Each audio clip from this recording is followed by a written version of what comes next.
თავარის ინფორმაციით მარნეულისა და ჰუჯაბის ეპისკოპოსი დღეს გაკეთებულ განცხადებაში სავარაუდოდ გიორგი შინჯიკაშვილს გულისხმობდა. 2 დღის წინ მარნეულში შინჯიკაშვილის დაჯგუფებასა და ეპარქიის წარმომადგენლებს შორის დაპირისპირება მოხდა.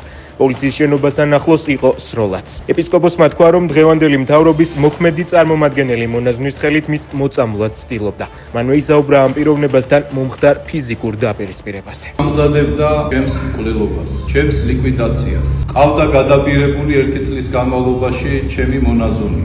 ეს კაცი არის მაღალჩინოსანი და ეუბნებოდნენ მას. ან უნდა ჩაუყარო საჭმელში საწამლავი, ან მოგცემ და მოусმევ ხელზე და 1 საათში ის აღარ იქნება.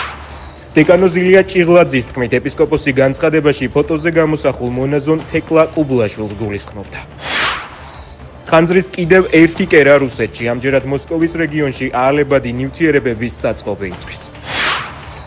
მასკმა X-დან წაშალა პოსტი, სადაც ამტკიცებდა, რომ ტრამპი ეპსტინის საქმის ფაილებში ფიგურირებდა. მასკმა აღნიშნული პოსტი 5 მაისს ტრამპთან დაწყებული საჯარო დაპირისპირების შემდეგ დაწერა.